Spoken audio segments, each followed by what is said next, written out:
विदुर नीति अध्याय 2 भाग 1। धृतराष्ट्र बोले, तात, मैं चिंता से जलता हुआ अभी तक जाग रहा हूँ। तुम मेरे करने योग्य जो कार्य समझो उसे बताओ, क्योंकि हम लोगों में तुम ही धर्म और अर्थ के निपुण हो।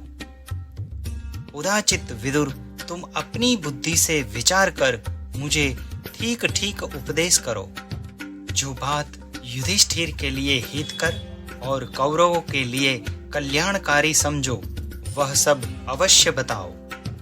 विद्वन, मेरे मन में अनिष्ट की आकांक्षा बनी रहती है, इसीलिए मैं सर्वत्र अनिष्ट ही देखता हूँ। अतः व्याकुल हृदय से मैं तुमसे पूछ रहा हूँ, अजात शत्रु युधिष्ठिर क्या चाहते हैं, वो सब ठीक ठीक बताओ।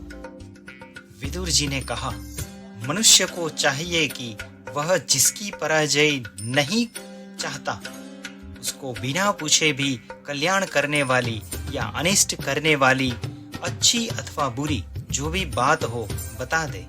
इसीलिए राजन, जिससे समस्त कौरवों का हित हो वही बात आपसे कहूंगा। मैं जो कल्याणकारी एवं धर्मयुक्त वचन कह रहा हूं उन्हें आप ध्यान देकर सुने। भारत असत उपायों का प्रयोग करके यानी जुआ का प्रयोग करके जो कपटपूर्ण कार्य सिद्ध होते हैं उनमें आप मन मत लगाइए। इसी प्रकार अच्छे उपायों का उपयोग करके सावधानी के साथ किया गया कोई कर्म यदि सफल न हो तो बुद्धिमान पुरुष को उसके लिए मन में ग्लानि नहीं करनी चाहिए।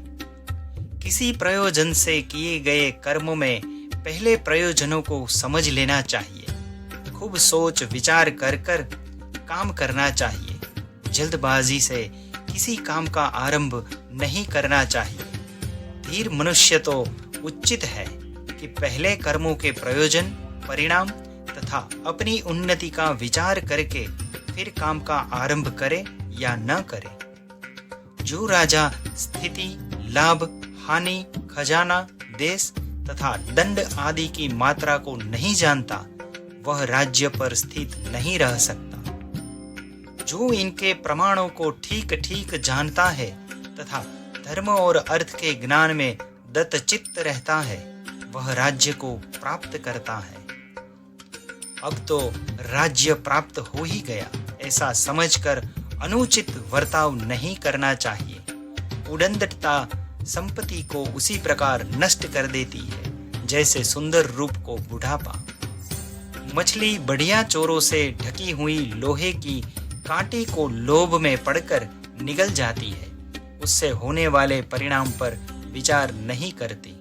अतः अपनी उन्नति चाहने वाले पुरुष को वही वस्तु खानी चाहिए जो खाने योग्य हो तथा खाई जा सके, खाने पर पच सके और पच जाने पर हितकारी हो।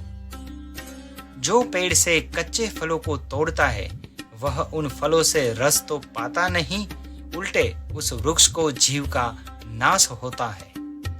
परंतु जो समयसर पके हुए फल को ग्रहण करता है वह फल से रस पाता है और उस बीज से पुनः फल की प्राप्ति करता है।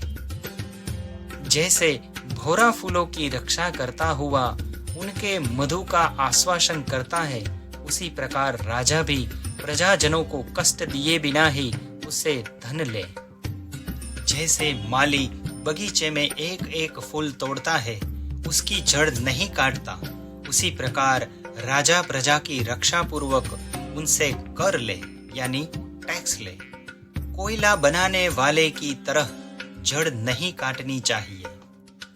इस कार्य से मेरा क्या लाभ होगा और न करने से क्या हानि होगी, इस प्रकार कर्मों के विषय में भली भांति विचार करके फिर मनुष्य कार्य करे या न करे। कुछ ऐसे व्यर्थ कार्य है जो नित्य अप्राप्त होने के कारण आरंभ करने योग्य नहीं होते, क्योंकि उनके लिए किया हुआ पुरुषार्थ भी व्यर्थ हो जाता है। जिसकी प्रसन्नता का कोई फल नहीं है और क्रोध भी व्यर्थ है, उसको प्रजा स्वामी बनाना नहीं चाहती। जैसे स्त्री नपुंसक को पति नहीं बनाना चाहती, जिनका मूल छोटा और फल महान हो। बुद्धिमान पुरुष उनको शीघ्र ही आरंभ कर देता है, वैसे कामों में वह विघ्न नहीं आने देता। जो राजा मानो आंखों से पी जाएगा, इस प्रकार प्रेम के साथ कोमल दृष्टि से देखता है, वह चुपचाप बैठा रहे तो भी प्रजा उससे अनुराग रखती है। राजा वृक्ष की भांति अच्छी तरह फूलने पर भी फल से खाली रहे, यदि फल से युक्त हो तो भी जिस पर चढ़ा न जा सके ऐसा होकर रहे। कच्चा कम शक्ति वाला होने पर भी पके यानी शक्ति संपन्न की भांति अपने को प्रकट करे, ऐसा करने से वह नष्ट नहीं होता। जो राजा नेत्र, मन, वाणी और कर्म इन चारों से प्रजा को प्रसन्न करता है, उसी से प्रजा प्रसन्न रहती है।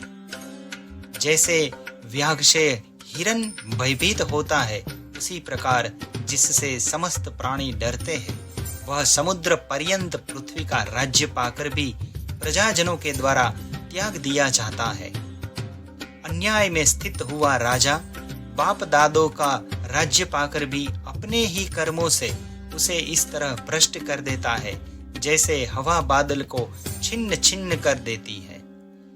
परंपरा से सज्जन पुरुषों द्वारा किए हुए धर्म का आचरण करने वाले राजा के राज्य की पृथ्वी धन धान्य से पूर्ण होकर उन्नति को प्राप्त होती है और उसके ऐश्वर्य को बढ़ाती है।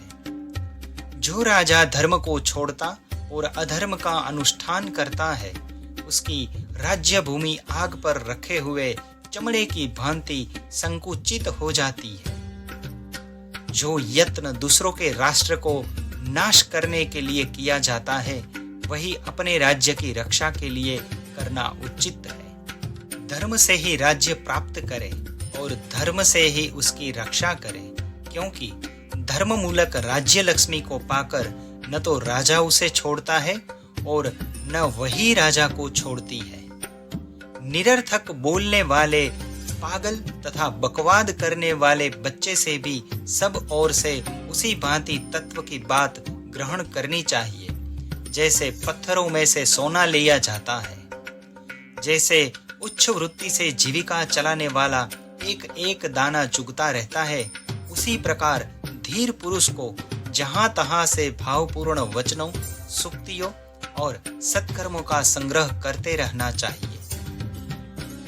गोवे गंध से, ब्राह्मण लोग वेदों से, राजा जासूसों से और अन्य साधारण लोग आंखों से देखा करते हैं। राजन, जो गाय बड़ी कठिनाइयों से दुहने देती है, वह बहुत क्लेश उठाती है, किंतु जो आसानी से दूध देती है, उसे लोग कष्ट नहीं देते। जो धातु बिना गर्म किए मुड़ जाती है, उन्हें आग में नहीं तापते। जो काठ स्वयं झुका होता है, उसे लोग झुकाने का प्रयत्न नहीं करते। इस दृष्टांत के अनुसार बुद्धिमान पुरुष को अधिक बलवान के सामने झुक जाना चाहिए। जो अधिक बलवान के सामने झुकता है, वह मानो इंद्र देवता को प्रणाम करता है। पशुओं के रक्षक या स्वामी है बादल, राजाओं के सहायक है मंत्री, स्त्रियों के रक्षक है पति और ब्राह्मणों के बांधव है वेद। सत्य से धर्म की रक्षा होती है, योग से विद्या सुरक्षित होती है, सफाई से सुंदर रूप की रक्षा होती है और सदाचार से कुल की रक्षा होती है। तौलने से नाज की रक्षा होती है, फेरने से घोड़ों सुरक्षित रहते हैं, बारंबार देखभाल करने वाली गौआओं तथा मैले वस्त्र से स्त्रियों की रक्षा होती है।